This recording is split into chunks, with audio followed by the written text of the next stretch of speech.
satu-satu ini. Dalam nama Bapa dan Putra dan Roh Kudus. Amin. Bapa yang Maha Kasih, gerejamu yang kudus menyediakan masa Prapaskah, agar kami dapat merenungkan perjuangan iman kami sebagai murid Yesus yang masih berziarah di dunia ini menuju hidup abadi bersamamu. Berilah kami terang Roh Kudus-Mu, sehingga kami benar-benar dapat mendengarkan sabda-Mu.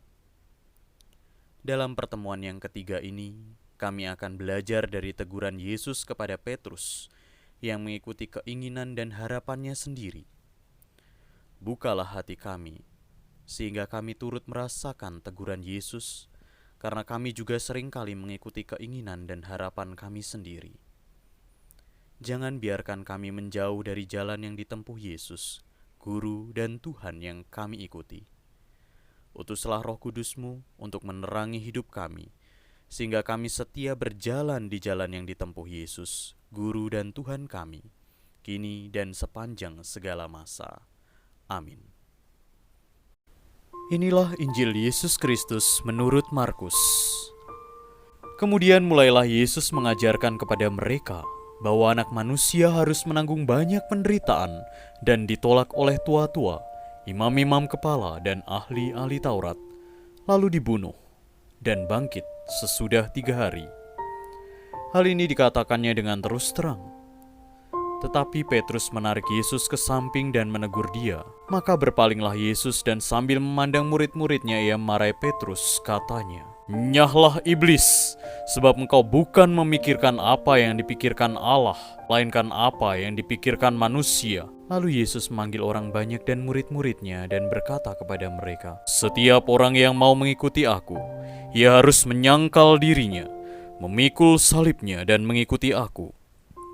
Karena siapa yang mau menyelamatkan nyawanya, ia akan kehilangan nyawanya. Tetapi barang siapa kehilangan nyawanya karena aku dan karena Injil, ia akan menyelamatkannya. Apa gunanya seorang memperoleh seluruh dunia, tetapi ia kehilangan nyawanya? Karena apakah yang dapat diberikannya sebagai ganti nyawanya? Sebab barang siapa malu karena aku dan karena perkataanku di tengah-tengah angkatan yang tidak setia dan berdosa ini, Anak Manusia pun akan malu karena orang itu apabila ia datang kelak dalam kemuliaan Bapanya, diiringi malaikat-malaikat kudus." Demikianlah Injil Tuhan. Bapak, Ibu, dan rekan-rekan yang terkasih, mari kita coba mendalami teks kitab suci yang telah kita dengarkan tadi. Ketika Yesus sedang menyatakan tentang apa yang akan terjadi dengan dirinya, Petrus menarik Yesus ke samping dan menegurnya. Menurut Bapak, Ibu, dan rekan-rekan yang terkasih, mengapa hal itu dilakukan Petrus?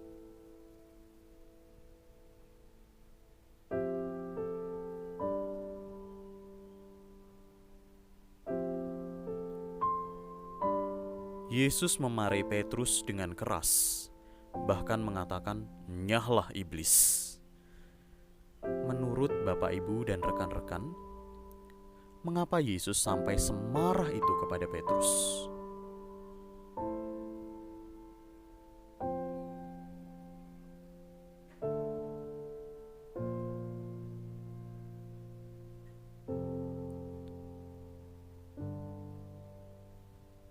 Menurut Bapak, Ibu, dan rekan-rekan, dari teks yang kita baca tadi dan kita dengarkan, apa syarat menjadi murid Yesus?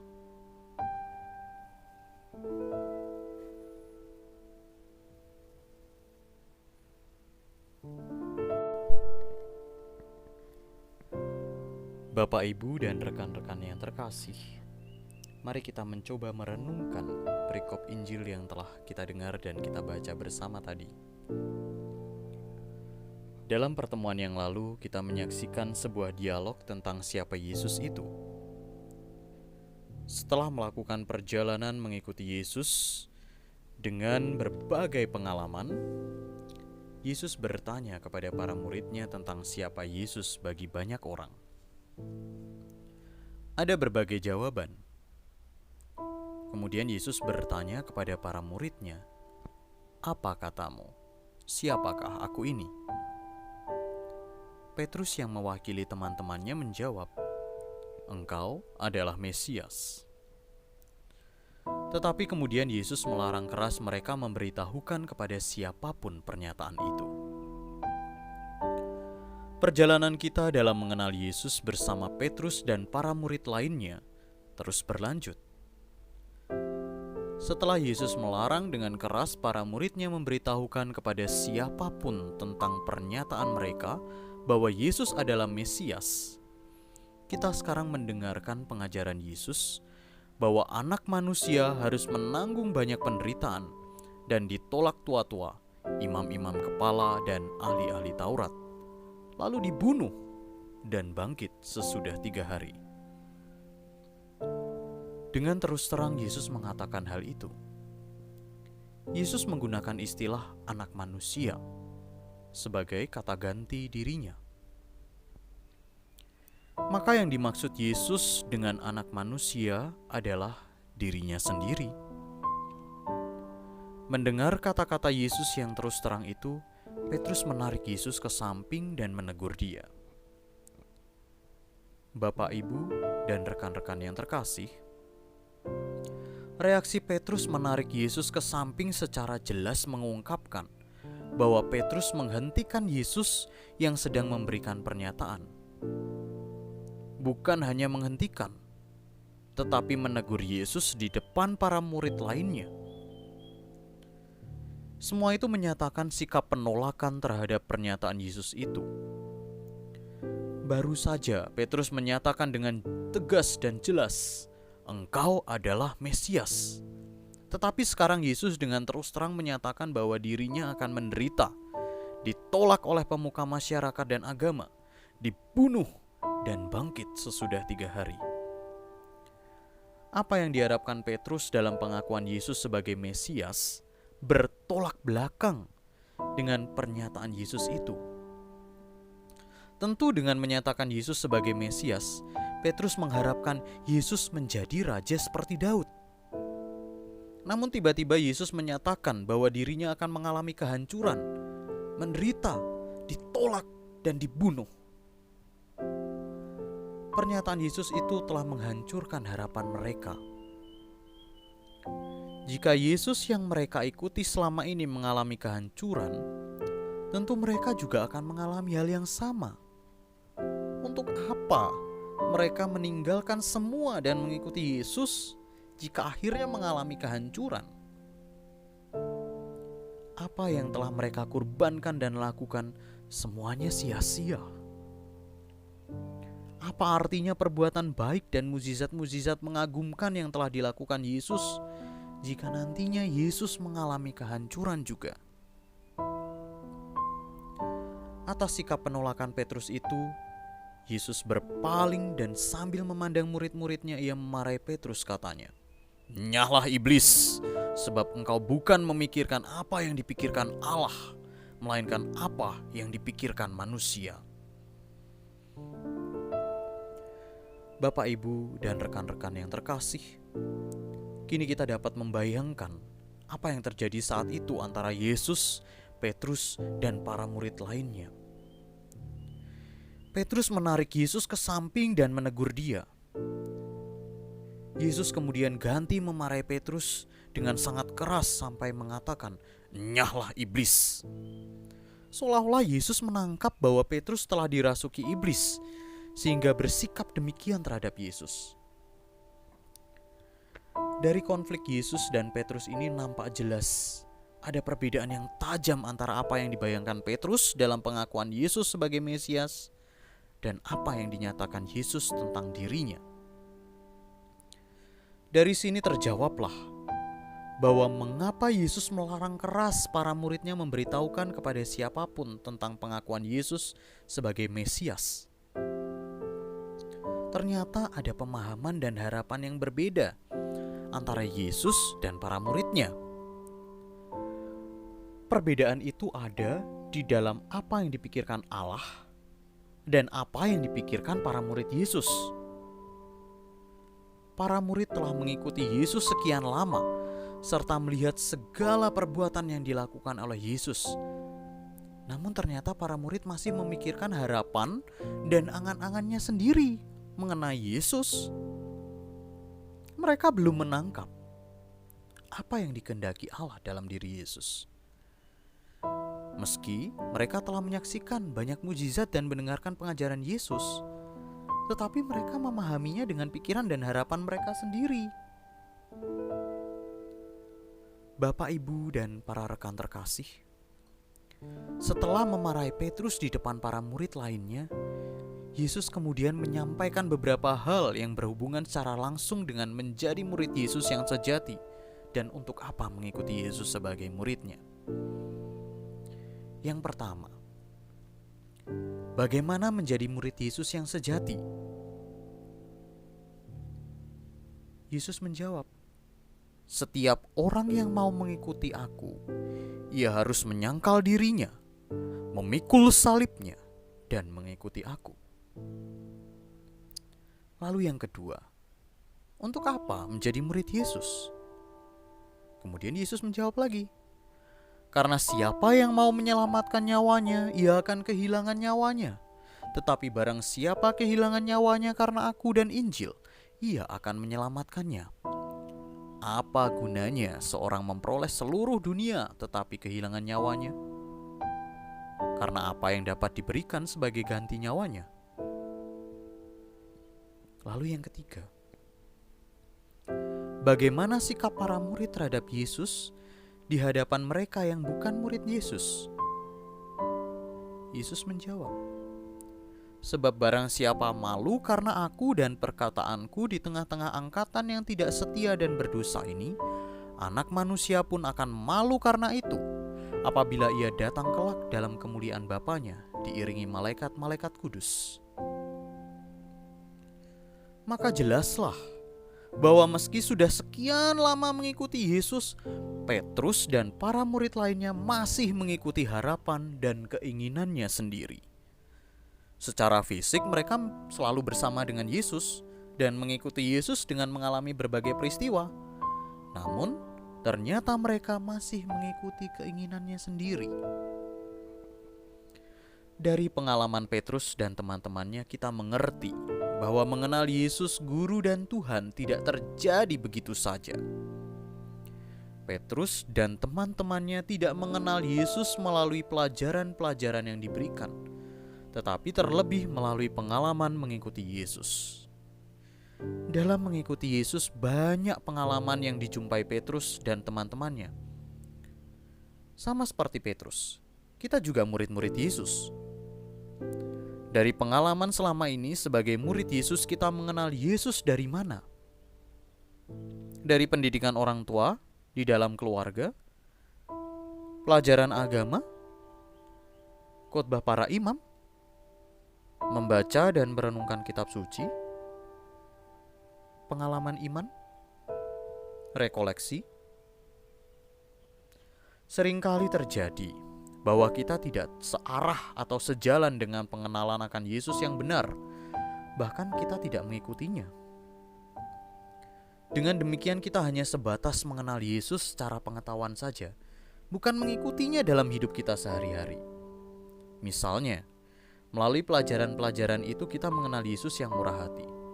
Namun, ternyata dalam hidup sehari-hari banyak alasan yang kita ajukan untuk menolak berbuat murah hati pada sesama yang membutuhkan. Yesus lebih mengutamakan melaksanakan kehendak Allah Bapaknya. Namun ternyata kita yang mengikuti Yesus selalu mengutamakan dan menomorsatukan kehendak, kemauan, ambisi sendiri, dan masih banyak yang lainnya. Mengenal Yesus berarti mengikuti Yesus. Mengikuti Yesus berarti menempuh jalan yang ditempuh Yesus. Yesus memarahi Petrus dengan keras karena Petrus menolak jalan yang ditempuh Yesus. Apakah Yesus tidak menegur kita, para muridnya sekarang ini? Mari kita tanyakan ke dalam diri kita. Berkat Tuhan senantiasa menyertai kita sekalian. Bapak, Ibu, dan rekan-rekan yang terkasih, kini marilah kita memasuki relung hati kita. Mari kita berkaca dari pengalaman perjalanan kita hari ini.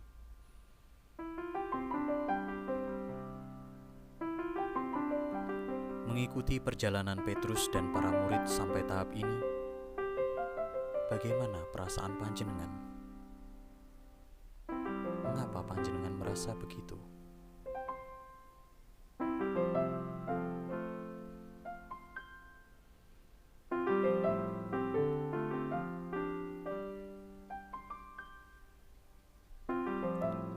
Selama menjadi murid Yesus, pernahkah panjenengan mengalami konflik seperti yang dialami Petrus? Dalam hal apa? Mari kita coba mengingat kembali peristiwa apa yang menurut kita mirip dengan konflik tersebut.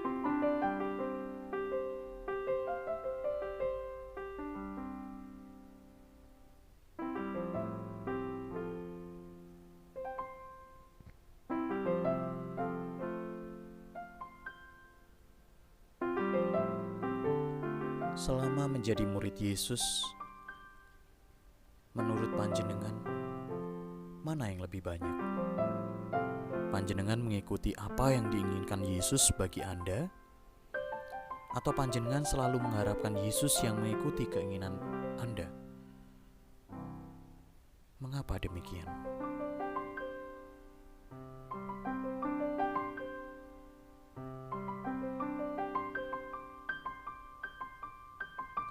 Sebagai murid yang telah dengan setia mengikuti Yesus sampai hari ini, bagaimana usaha panjenengan untuk menjalin hubungan pribadi dengan Yesus? Apa hambatan yang panjenengan hadapi dalam menjalin hubungan pribadi ini?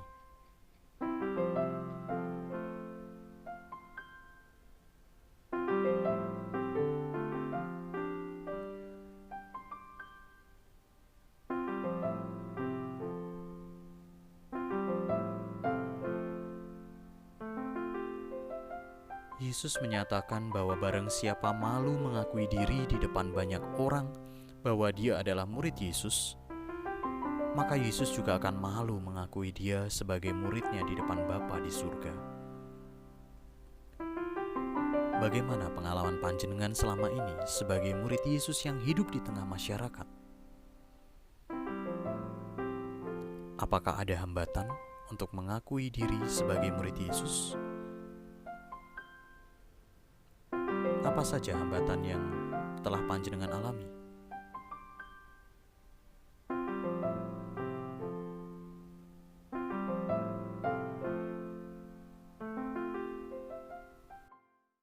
Marilah kita berdoa.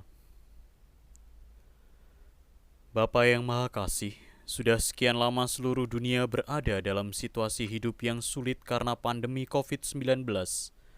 Banyak yang telah menjadi kurban. Tentu Engkau merasakan kesedihan kami. Kami sedih karena kami tidak dapat lagi dengan leluasa berkumpul dalam persekutuan untuk menumbuhkan iman kami. Terlebih kami hanya sebatas merayakan Ekaristi, sumber iman kami secara virtual. Meski tidak mudah, kami terus berusaha mengembangkan iman kami dalam keluarga. Berkenanlah Engkau selalu melindungi dan menguatkan iman kami. Jangan biarkan kami menjauh darimu. Maka dalam masa Prapaskah ini, kami tetap berjuang untuk menempuh jalan pemurnian iman dengan merenungkan sabda Putramu. Berkatilah semua orang, terutama mereka yang sedang berjuang menyelamatkan banyak orang. Berkatilah juga para pemimpin masyarakat, negara, dan gereja, para gembala umat di lingkungan, stasi, dan paroki, beserta keluarga mereka. Berilah kekuatan ilahi-Mu bagi mereka yang sedang berada dalam situasi yang lebih susah dari kami akibat pandemi ini. Bantulah kami agar mampu setia menjaga keselamatan diri dan sesama dengan tetap disiplin mematuhi protokol yang telah ditentukan.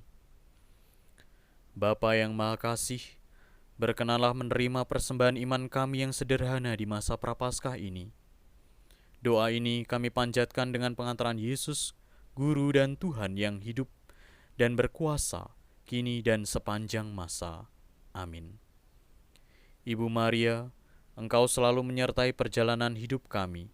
Tentu Engkau merasakan keprihatinan hidup kami saat ini. Bantulah kami senantiasa dengan doa-Mu. Salam Maria, penuh rahmat, Tuhan sertamu. Terpujilah Engkau di antara wanita, dan terpujilah buah tubuh-Mu Yesus. Santa Maria, Bunda Allah, doakanlah kami yang berdosa ini, sekarang dan waktu kami mati. Amin. Bunda Maria yang semula jadi tak bercela, doakanlah kami yang berlindung kepadamu. Salam Maria, penuh rahmat, Tuhan sertamu. Terpujilah Engkau di antara wanita, dan terpujilah buah tubuh-Mu Yesus. Santa Maria, Bunda Allah, doakanlah kami yang berdosa ini, sekarang dan waktu kami mati. Amin. Bunda Maria yang semula jadi tak bercela, doakanlah kami yang berlindung kepadamu.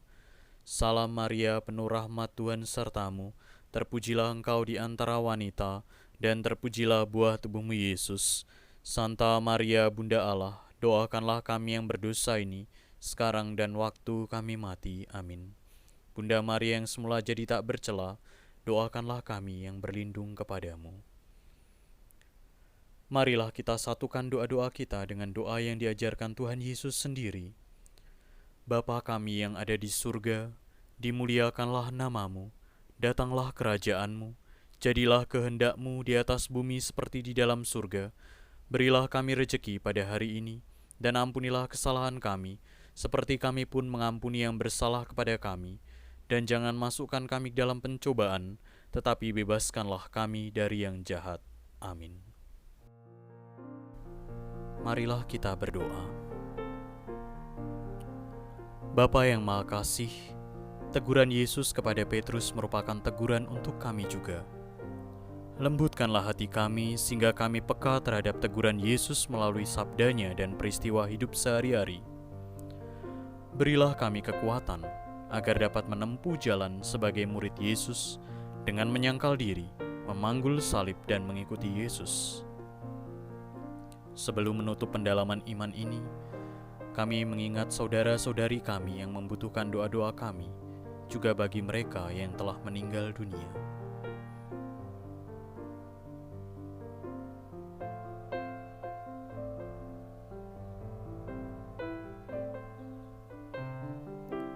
Jagalah dan lindungilah perjalanan hidup kami selanjutnya sebagai persekutuan murid-murid Kristus yang dewasa dalam iman, guyup, penuh pelayanan dan misioner, demi kemuliaan nama-Mu sepanjang segala masa.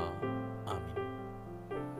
Bapak, Ibu, dan rekan-rekan yang terkasih, mari kita hening sejenak, kita mohon berkat dari Tuhan. Semoga Tuhan beserta kita, sekarang dan selama-lamanya. Semoga kita sekalian dilimpahi berkat oleh Allah yang Maha Kuasa, Bapa dan Putra dan Roh Kudus. Amin. Saudara-saudari yang terkasih, dengan ini pertemuan pendalaman iman APP yang ketiga sudah selesai. Syukur kepada Allah. Marilah pergi, kita diutus. Amin.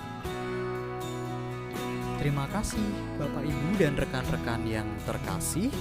Sampai jumpa di pertemuan pendalaman iman APP selanjutnya. Tuhan Yesus memberkati kita dan keluarga kita. Amin.